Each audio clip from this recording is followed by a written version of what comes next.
Pada pemirsa Gorisadan TV di seluruh Indonesia. Gorisadan TV membaca Indonesia dengan 3 metode pemikiran.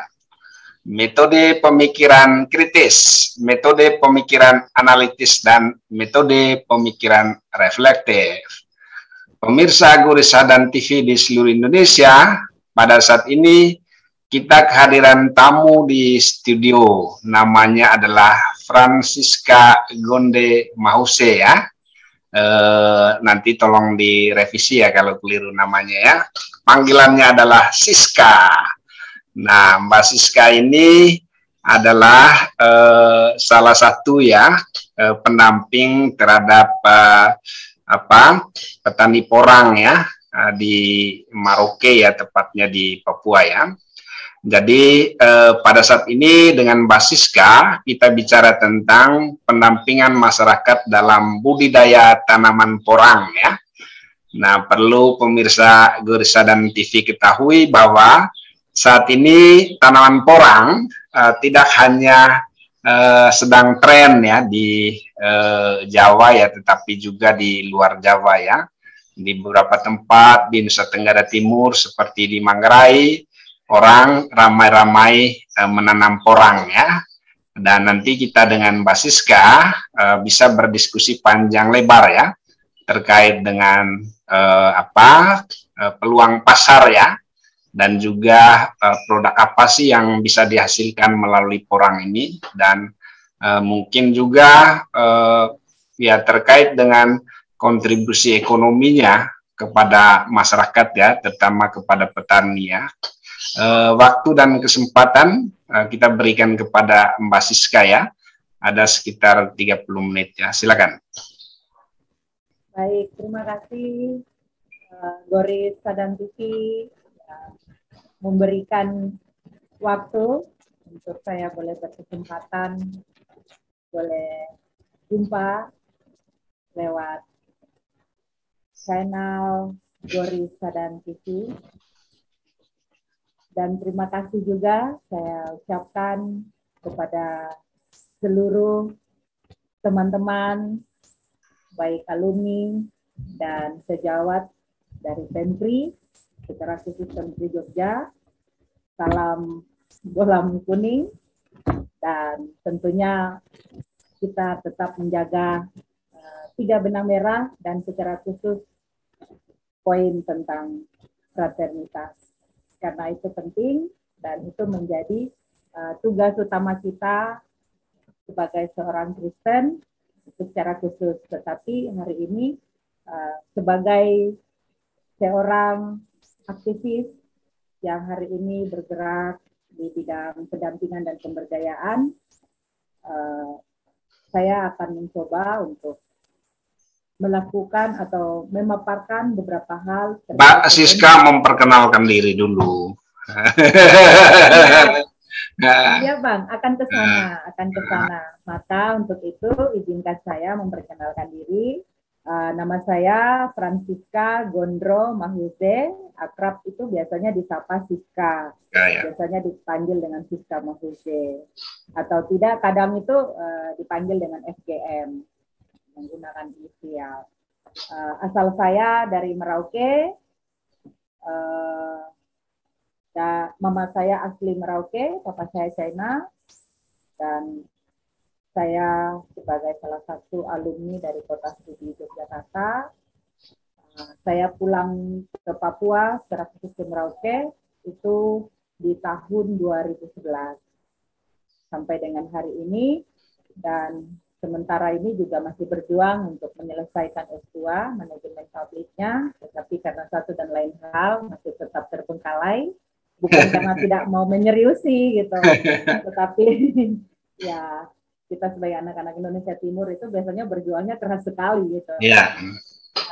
Itu mungkin pengantar dari saya, dan selain sebagai alumni Pemkri, saya juga sebelum sebagai anggota Pemkri ikut MPAB 2007 itu saya sudah terlebih dahulu aktif sebagai anggota Pemuda Katolik.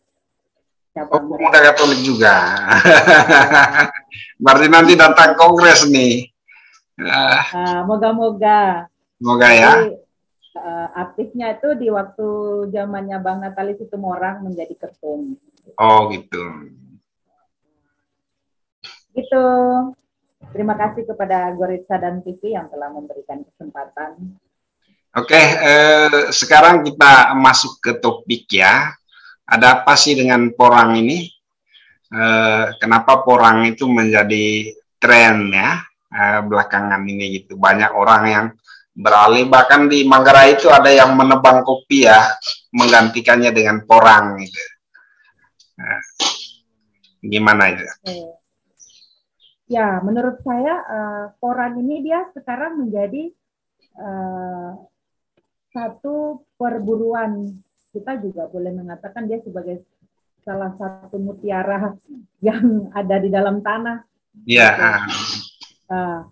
Salah satu mutiara yang ada dalam tanah yang menghasilkan bisa ratusan juta rupiah gitu dari 1 hektar. Dan saya secara pribadi, kalau kita lihat misalnya di wilayah Indonesia Timur, secara khusus di Flores, itu kan sekarang lagi ramai tadi Bang bilang.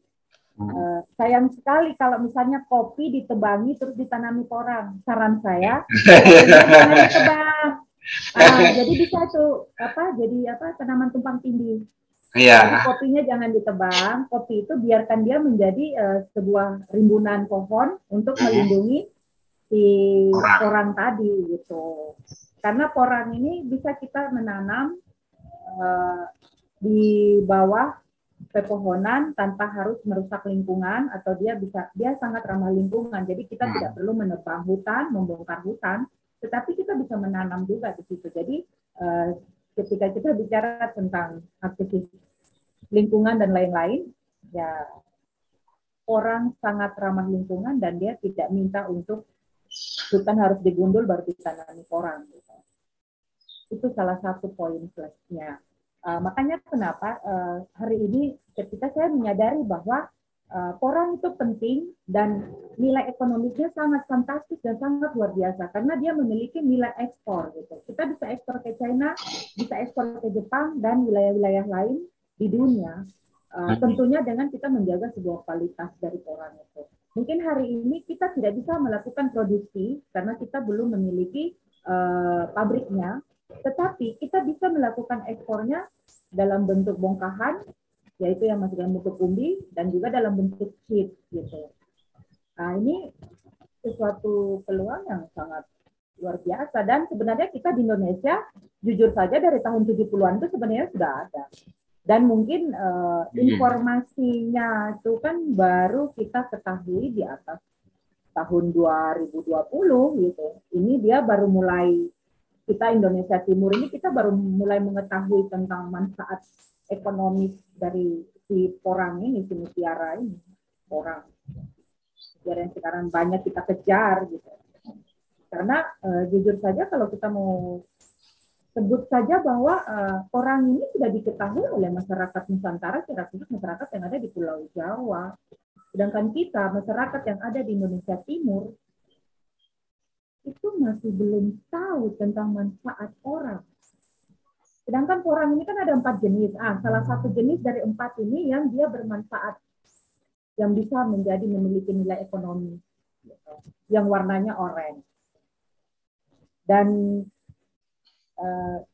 saya kenapa harus berjuang untuk supaya masyarakat pribumi untuk di wilayah tanah Papua Selatan secara khusus dan secara umum untuk di seluruh provinsi Papua dan Papua Barat, dari Sorong sampai Merauke, saya harus berjuang untuk bagaimana masyarakat adat itu mereka bisa mendapatkan bibit-bibit porang. Porang ya? Karena lahan mereka luas, tetapi hari ini ketika kita bicara tentang budgeting, kita bicara tentang permodalan, investasi permodalan, ini sangat jauh sekali untuk kita secara khusus untuk masyarakat asli. Gitu. Makanya kenapa saya harus bilang, seperti contoh di Merauke itu, sudah ada asosiasi porang, tetapi yang berada dalam asosiasi itu adalah sorry saja ya, saya harus sebutkan langsung bahwa yang berada dalam kumpulan asosiasi ikatan keluarga asosiasi porang di Merauke itu saudara pendatang yang merantau yang ada di sana. Maka hari ini saya harus berjuang bahwa hak untuk mendapatkan menikmati hasil ekonomis dari si porang itu harus juga adil merata untuk masyarakat pribumi sendiri. Ya. Kenapa informasi-informasi ini hanya terbatas di kalangan, lalu tentang permodalan hanya terbatas di kalangan, terus masyarakat kita yang asli, yang notabene mereka memiliki luas hak wilayah, luas tanah adat dan segala macam yang begitu luas, dan untuk di Indonesia Timur sendiri secara khusus di Papua, tekstur tanah dan iklimnya di sini sangat cocok untuk kita menanam porang, gitu. Itu dan porang itu mudah ditanam ya, kemudian sangat mudah, waktu yang relatif cepat ya. Benar. Jadi dia ramah lingkungan, itu pertama. Kita berkebun porang tanpa harus menebang dan menggunduli hutan. Nah, maka di situ apalagi di Maroke kan sudah ada sawit ya. Sawit sudah sangat banyak, dan saya cukup merinding untuk sawit. Bukan karena saya takut, tetapi karena hutannya udah gundul, yang saya jadi merinding ketika kita akan mengalami fenomena alam yang akan menjadi musibah karena hasil gundulnya hutan gitu, yang akhirnya sudah ditumbuhi oleh sawit. Maka hari ini saya menghimbau kepada seluruh masyarakat, secara khusus masyarakat pribumi, bahwa stop jual tanah, tetapi mari kita hidup dari olah tanah. Kutipan ini saya ambil dari kata Uskup almarhum dari Timika, Uskup Saklil, bagaimana beliau memiliki rasa peduli untuk harus tega secara keras melarang masyarakat untuk jangan jual tanah atau stop jual tanah gitu. Mari kita hidup dari olah tanah, bukan hidup dari jual tanah. Saya sebagai salah satu perempuan Marin, sebagai anak Marin yang lahir dari rahim perempuan Marin,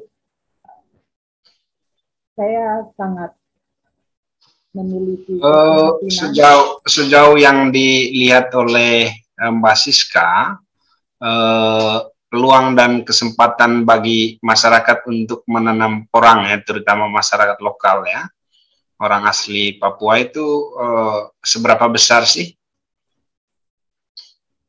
Kalau menurut saya peluang dan kesempatan untuk masyarakat asli itu sangat besar, karena begini, ketika kita Merauke itu sudah dicanangkan menjadi lumbung pangan nasional, berarti kita bicara tentang padi, tentang beras gitu.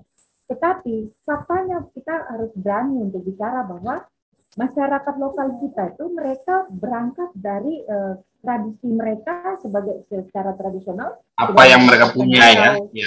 Masyarakat Pengayau, dan mereka itu selalu dengan bercocok tanam, yaitu sebagai pekebun lah gitu.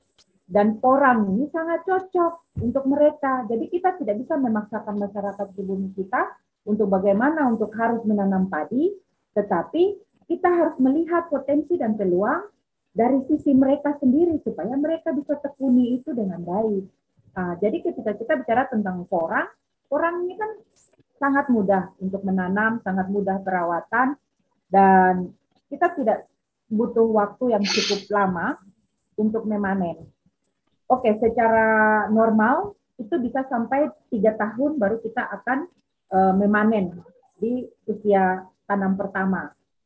Pasca tanam perdana itu di 3 tahun pertama kita bisa memanen. Itu secara normal. Tetapi ketika kita gunakan metode hibrida atau metode terbaharukan, itu 7-8 bulan kita sudah bisa memanen dengan bongkahan satu porang itu dia bisa di atas 2 kilo sampai 5 kilo per bongkahan atau per umbi. Dan bayangkan saja ketika misalnya di dalam 1 hektar areal porang atau kebun porang yang kita tanam di sana, hasil dari 4.000 pohon yang ditanam dalam 1 hektar. Dikali minimal aja 1 pohon porang dengan minimal beratnya rata-rata 2 kilo. 2 kilogram dikali dengan 4.000.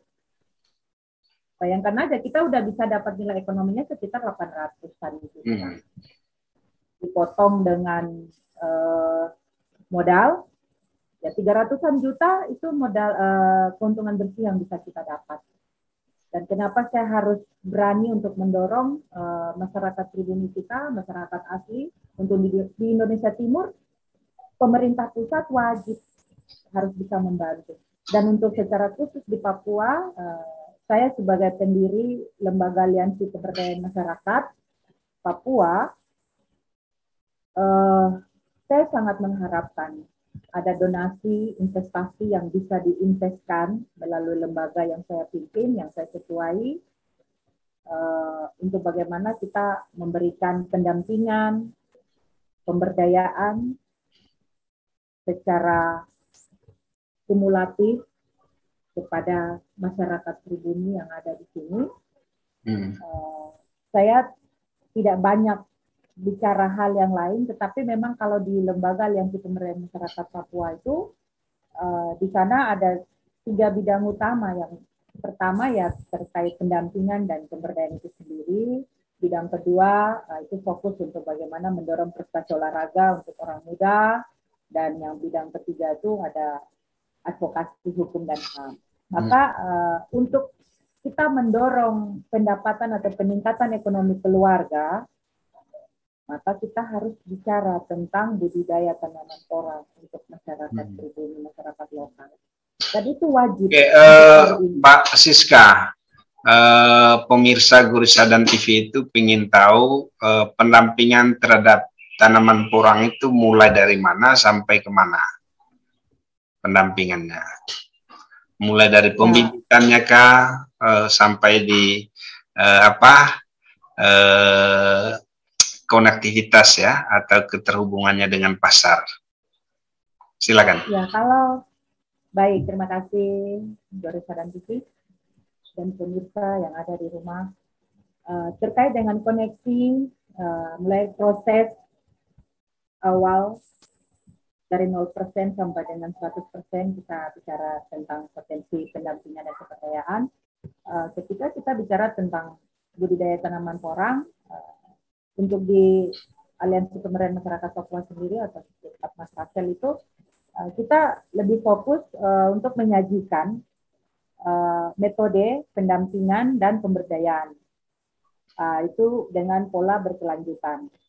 Dan untuk khusus porang sendiri, itu kita melakukannya mulai dari proses pengadaan bibit, pembibitan, pengolahan lahan, penggarapan, penanaman, sampai dengan pasca panen. Itu dari Aliansi Pemberdayaan Masyarakat Papua sendiri akan melakukan pendampingan. Jadi masyarakat hanya memfasilitasi kepemilikan lahan. Jadi lahan itu, karena masyarakat kita kan masyarakat Marin di Merauke itu, mereka sebagai pemilik hak wilayah dan dari masing-masing marga, dari 7 marga besar yang ada di sana, di Merauke, di sini itu masing-masing memiliki tanahnya. Gitu. Jadi untuk tanah tidak perlu disewa, tetapi misalnya kita bisa menggunakan metode misalnya 1 kakak 1 hektar. Di dalam 1 kakak atau 1 rumah itu kan bisa ada 3, 4 sampai dengan 5 orang di dalamnya. Berarti untuk bagaimana mereka untuk merawat itu 1 hektar kebun porang sendiri dengan jumlah 5 orang dalam 1 rumah itu untuk 1 hektar, saya pikir sangat bisa sekali gitu. Dengan ditambah nanti dengan tenaga pendamping dari kami sendiri, dari Atmas Pasel, karena memang kita menggunakan metode pendampingan dan pemberdayaan gitu. Dan sampai dengan proses untuk bagaimana ini bisa terjual atau kita bicara tentang marketnya, dari Atmas Pasir sendiri berkeinginan untuk harus ada ketersediaan market. Untuk ketersediaan market ini untuk di awal, karena kita memang belum memiliki pabrik, maka kita harus melakukan joint partner dengan beberapa perusahaan yang memang pabriknya itu sudah bertahun-tahun mengolah umbi porang gitu. Dan ya mungkin untuk di awal kita hanya bisa untuk menyediakan bahan bakunya dalam bentuk umbi, dan juga yang kedua, potensi kedua, kita menyediakan bahan bakunya dalam bentuk chip. Chip ini kan yang diiris seperti keripik tipis-tipis, terus kita jemur gitu dengan tingkat kekeringan yang cukup. Yang penting bisa diukur kadar airnya dan dia bisa masuk sebagai kualitas super dengan harga yang di atas 100.000 per kilo. Ini udah cukup lumayan. 100.000 per kilo yang kering ya, yang sudah dijemur. Yang kering, yang chip. Ya. Kalau yang basah, yang umbi itu kan ya kita hitung aja dengan nilai rata-rata 10.000 lah. Oh gitu. Paling rendah 7.000. 7.000 ya? Itu udah itu 7.000 petani yang memiliki tanah mereka terima bersih gitu. Iya ya. 3.000-nya ya mungkin untuk dari lembaga bagaimana untuk membangun komunikasi untuk mengirimkan kepada pabriknya dan lain-lain. Tetapi 7.000 itu udah harus bisa paten untuk menjadi pendapatan ekonomi yang bersih dari hasil panen kepada masyarakat. Kalau 1 hektar itu biasanya berapa kilo mentah ya? 1 hektar. Tinggal kita kali Bang, pakai nilai rata-rata satu bongkahan umbi 2 kg, nilai rata-rata. Itu di dalam 1 hektar itu kan bisa ditanami dengan sekitar 4.000 pohon. 4.000 ya? 4.000 pohon porang. 4.000 dikali 2 aja udah berapa Bang? 8. Ya 8.000 dong. 8 kan? 8.000 kilo ya 8 ton ya. 8 ton. 8 luar ton biasa, dikali dengan 10.000 aja deh rata-rata. Bayangkan. Ketika di awal, ya, lumayan juga. Di awal kita bisa membantu untuk memakmurkan masyarakat Indonesia. Hal ini kita harus lakukan gitu. Dan pemerintah pusat harus arif, bijak dalam melihat potensi ini untuk mendorong bagaimana memberikan peningkatan ekonomi untuk masyarakat, secara khusus untuk Indonesia Timur. Nah, seperti misalnya di Flores, NTT itu kan dulu kita kenal dengan selalu kekeringan dan lain-lain. Sekarang kan sudah ada istilah, sekarang sumber air sudah dekat, kita sudah sonde dan dapat air lain. Ini kan berarti sumber air ini sudah dekat. Nah, sekarang bagaimana untuk kita bisa mengoptimalkan sumber air yang sudah dekat itu dengan untuk pendapatan nilai ekonomi. Itu untuk di Indonesia Timur bagian NTT dan Flores sekitarnya. Kalau untuk di Papua sendiri, di sini air pun kami tidak mengalami kekeringan yang sangat luar biasa. Air berlimpah ya. Air berlimpah, apalagi lahan yang begitu luas. Dan ketika kita mau harus bongkar, misalnya kita mau tanam porang, karena bisa ya target kita di Atmas Pasir itu kita berusaha untuk sampai dengan menembus level 100 hektar untuk tanaman porang, untuk kebun porang. Jadi kita coba kemarin membuat proposal-proposal yang bisa kita kirim ke pemerintah, dan juga kita mau mencoba untuk mencari investor yang bersedia untuk berinvestasi, untuk permodalan. Itu di awal kita menawarkan dengan 20 hektar yang akan dibuka di awal dengan jumlah peserta itu 20 orang. Nah, yang namanya tuh dari 1 hektar 1 orang, tetapi 1 orang ini mewakili 1 rumah itu, 1 keluarga tadi yang di awal tadi saya sampaikan bahwa dalam rumah pasti akan ada lebih dari 4 sampai 5 orang yang ada di dalam rumah. Gitu. Atau 5 jiwa, 5 kepala. yang dipimpin oleh satu kepala keluarga. Mengingat porang ini mempunyai efek ekonomi yang sangat besar ya.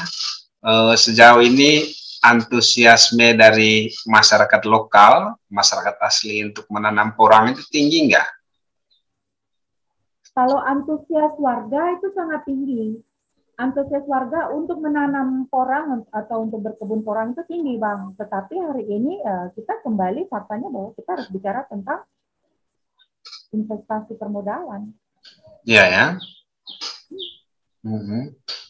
Kita harus bicara tentang investasi permodalan. Siapa yang mau bersedia dan siap untuk membantu investasi permodalan? Karena memang bibitnya mahal apa?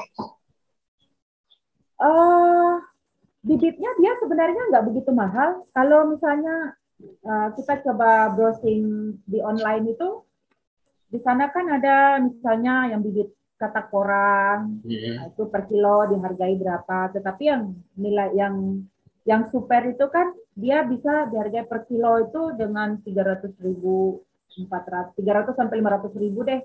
Kalau kita menghitung untuk proses pengiriman sampai dengan ke Indonesia Timur gitu, sampai ke Papua, sampai ke Merauke. Nah, itu ketika kita hitung include dengan ongkir dan lain-lain, ya per kilo dia bisa sampai menembus level 500.000. Itu yang untuk bibit katak porang. Yang paling ini juga paling penting untuk diketahui oleh pemirsa Gurisa dan TV juga terkait dengan harga porang ya. Harga porang sekarang rata-rata berapa per kilo? Rata-rata per kilo 10.000. 10.000 ya? Itu yang basah, yang masih dalam bentuk umbi. Terus yang misalnya aku punya porang nih, aku jual kemana? Bisa join partnernya kan kita mencari beberapa pemilik pabrik-pabrik yang ada di Pulau Jawa. Oh gitu. Nah, pabrik-pabriknya ini kan kalau untuk kita di Indonesia kan ya saat ini adanya di Pulau Jawa. Dan porang ini kan dikenal lebih dulu itu kan di Pulau Jawa, bukan di Indonesia Timur gitu. Dan yang saya sedikit kecewa bahwa informasi tentang nilai ekonomi yang sangat gila dan luar biasa ini ditutupin dan disembunyikan untuk kita di Indonesia Timur. Tetapi hari ini melalui Gurisa dan TV saya hendak membuka bahwa porang ini nilai ekonominya sangat tinggi. Dan kita akan bisa turut serta memakmurkan setiap keluarga jika kita bisa membantu memfasilitasi permodalan untuk mereka berproses sebagai petani porang. Karena kita hanya membutuhkan bibit katak porang. Katak porang itu yang paling bagus bibitnya ketimbang dari yang bongkahan, yang dari katak yang dia tumbuh di atas daunnya itu yang cukup bagus, efisien dan potensi untuk hidupnya sangat sangat besar. Yang penting ditanam mulai dari proses mulai penghujan, musim penghujan awal penghujan itu sudah ditanam. Ini sangat luar biasa. Maka ya minta maaf saja. Contoh seperti di Merauke, saya beberapa kali menawarkan proposal, bahkan saya mencoba menerobos kepada teman-teman yang ada di DPR Provinsi, di Provinsi Papua, untuk bagaimana untuk membantu memfasilitasi supaya ya minimal tidak perlu sampai dengan 20 hektar, tetapi bagaimana bisa dianggarkan untuk budgeting 1-5 hektar.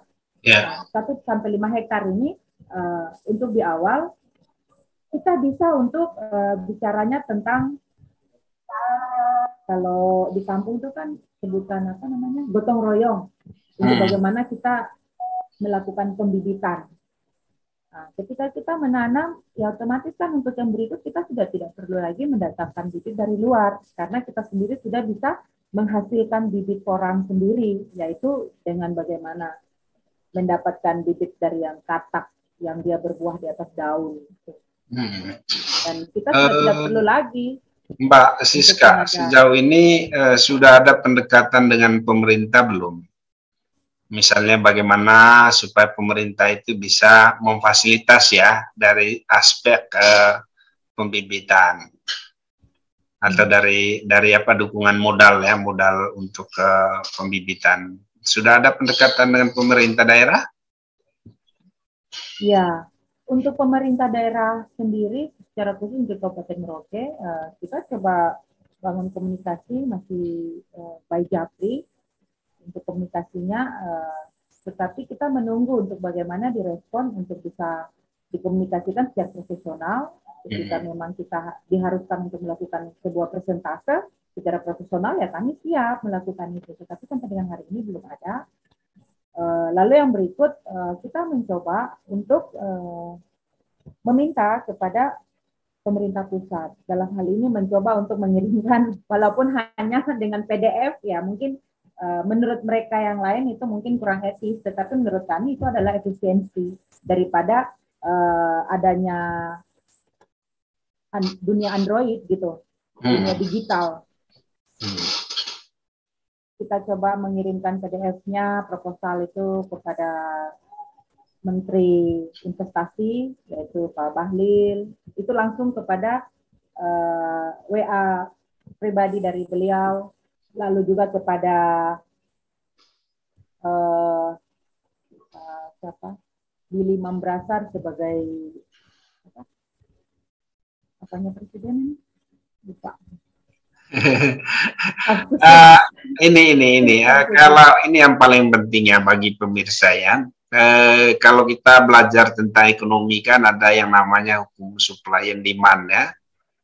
Jadi dalam hukum supply and demand itu kalau ketersediaan barang itu banyak kan harganya menjadi turun ya. Nah itu sudah diantisipasi belum? Atau mungkin apa sih produk-produk turunan dari porang ini sehingga misalnya ketika ketersediaannya banyak ya harganya tetap stabil gitulah, tidak turun. Kalau untuk kita bicara tentang nilai jual gitu. Nilai jual dengan beberapa jenis yang bisa dihasilkan atau diproduksi dari bahan baku porang. Salah satunya aja kita bicara tentang beras porang.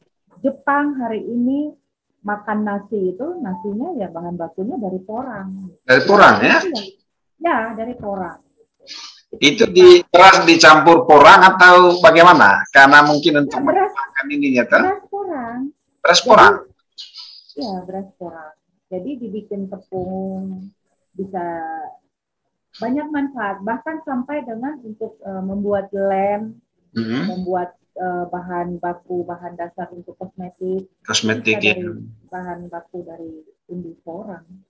Dan semuanya itu bisa sangat bermanfaat sekali. Ya. Tapi kan ketika untuk misalnya pembuatan tepung, terus untuk misalnya dia harus diolah untuk menjadi sebuah konsumsi beras seperti Jepang, yang hari ini mereka makan berasnya ya beras porang itu, makan nasinya nasi beras porang. Oke. Memang butuh proses proses penyaringan. Itu untuk pemisahannya itu butuh ketelitian dan kehati-hatian, sebab porang sendiri pun dia memiliki sifat racun. Ya, jadi gitu. Kalau salah pengolahan kita bisa menjadi salah satu. Ya mungkin seperti ubi kayu ya, ubi kayu itu kan juga ada racunnya kalau salah diolah ya. Itu kalau ubi kayu, karena waktu kita terbatas ya, kita sudah lebih dari 30 menit ya. Sebagai closing statement ya, apa sih rekomendasi yang bisa Mbak Siska sampaikan kepada pemerintah daerah, kemudian kepada masyarakat ya? Baik, kepada pemerintah mulai dari kabupaten atau daerah sampai dengan tingkat pusat, saya menghimbau agar fokus dan serius untuk bisa memberikan bantuan permodalan, baik dalam bentuk fisik ataupun finansial, untuk bisa membantu masyarakat agar bisa menjadi petani porang. Ya. Karena petani porang ini kan membutuhkan modal untuk petani porang itu membutuhkan modal dan modalnya juga cukup gede gitu. Yang kedua untuk masyarakat, secara khusus untuk masyarakat di Indonesia Timur, mulai dari Flores, Kupang, NTT sampai dengan di tanah Papua, dari Sorong sampai Merauke, saya mengajak kita semua sebagai masyarakat adat, mari lindungi tanah kita, mari lindungi hutan kita dengan kita bercocok tanam porang tanpa harus menggunduli hutan. Ya. Karena merusak lingkungan. Karena porang itu dia ramah lingkungan dan memiliki nilai ekonomi yang sangat tinggi. Percaya deh, ketika kita bisa membantu setiap keluarga, ketika mereka sudah bisa minimal memiliki 1 hektar kebun porang, mereka sudah tidak akan lagi Indonesia Timur ini disebut sebagai wilayah provinsi termiskin di Indonesia.